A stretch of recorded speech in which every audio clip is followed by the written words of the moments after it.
Dentro da fé católica, poucas coisas são tão centrais e, ao mesmo tempo, tão cheias de mistério quanto a Eucaristia. É uma crença que simplesmente moldou a vida de santos, inspirou obras de arte incríveis e, segundo muitos relatos, chegou a desafiar as leis da natureza. Então vamos mergulhar fundo nessa doutrina, explorar as lutas de quem viveu essa fé intensamente e os sinais que, para os fiéis, a confirmam. Para começar, olha só essa frase do São Pio de Pietrelcina. É uma afirmação radical para dizer o mínimo. Não é só uma frase de efeito, não. Para ele e para milhões de católicos, a missa não é só uma cerimônia. É o eixo que sustenta a realidade. Mas por quê? O que leva alguém a acreditar nisso com tanta força? Para a gente entender de onde vem uma afirmação tão poderosa, a gente precisa ir direto no coração da crença. Afinal, o que exatamente a Igreja Católica ensina sobre a Eucaristia que a torna tão vital? A chave de tudo está aqui, nesse conceito, presença real. Isso significa que não é um símbolo, não é uma lembrança, nem uma metáfora. A doutrina diz que depois da consagração na missa, aquele pão e aquele vinho se tornam, na sua essência mais profunda, o próprio Cristo. Mesmo que nossos olhos, nosso paladar, tudo continue percebendo pão e vinho. E olha, essa não é uma ideia que surgiu séculos depois. Desde o comecinho, essa fé se baseou em passagens da Bíblia bem diretas. Textos como o do Evangelho de João ou das Cartas de Paulo foram interpretados de forma literal, não como poesia.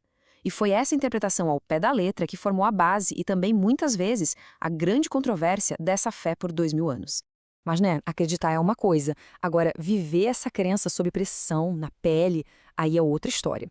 Vamos dar uma olhada em como essa fé foi testada na vida de duas figuras bem marcantes, separadas por quase um século, mas que viveram essa realidade de um jeito extremo. Primeiro, vamos voltar para o Padre Pio, um frade capuchinho italiano que virou uma das figuras religiosas mais famosas e também mais polêmicas do século XX. Ele era conhecido pelos estigmas, as feridas de Cristo, e por uma vida de oração muito intensa. E o centro absoluto da existência dele era a celebração da missa. E o mais impressionante é que as maiores provações dele não vieram de fora, de céticos.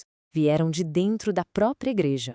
Ele foi investigado, foi proibido de celebrar a missa em público por uma década inteira, foi chamado de fraude, e mesmo assim, a missa dele, que podia durar horas, era uma mistura de dor física e êxtase espiritual.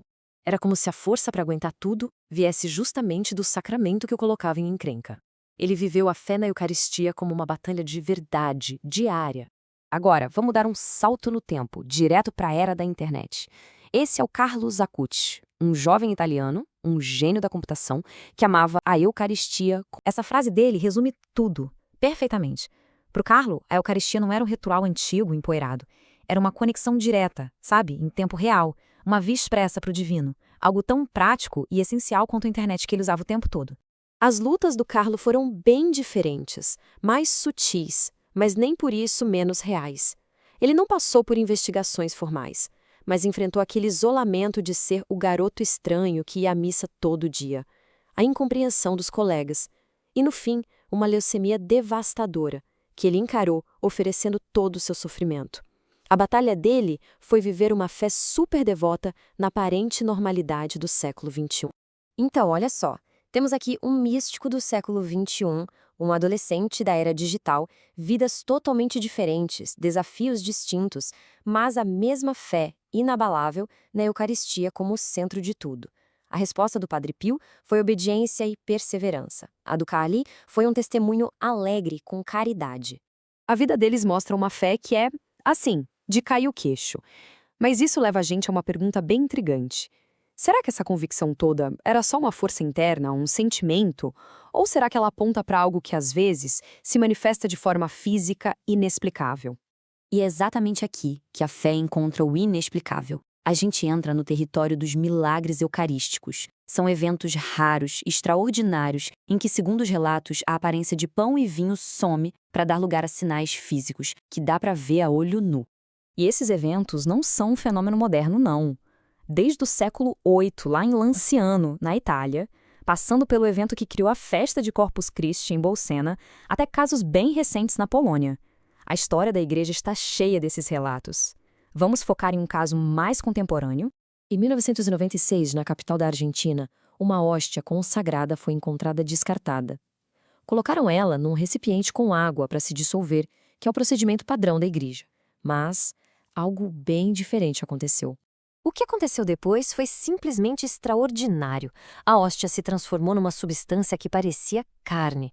Anos depois, amostras foram enviadas para análise científica, sem que o laboratório soubesse a origem daquilo. A conclusão foi surpreendente. Era tecido do músculo do coração, o miocárdio, de um ser humano. E mais, de uma pessoa que teria sofrido muito, e as células estavam vivas. E para fechar com chave de ouro, o ponto que deu credibilidade mundial à investigação. O arcebispo que autorizou tudo isso era ninguém menos que o futuro Papa Francisco. E o caso de Buenos Aires não é o único. O beato Carlo Acutis, aquele jovem de quem a gente acabou de falar, dedicou parte da vida curta dele exatamente a isso. Ele usou o talento dele com a internet para criar um arquivo online catalogando mais de 130 milagres eucarísticos reconhecidos pela igreja no mundo todo. Essa crença, vivida por figuras como o Padre Pio e o Carlo, e sustentada por eventos como esse de Buenos Aires, ela não existe num vácuo, né? Ela deixou um legado profundo, defendido e explicado por algumas das mentes e almas mais brilhantes da história da Igreja. Vemos uma variedade incrível aqui, desde São Tomás de Aquino, que deu a base filosófica com a doutrina da transubstanciação, aquela ideia de que a substância interior muda, mas a aparência de pão e vinho fica, até a Santa Juliana, que inspirou a festa de Corpus Christi, e chegando no nosso Carlo Acutis, que usou a internet para levar essa fé para o mundo digital. Cada um, do seu jeito, apontou para a mesma realidade central.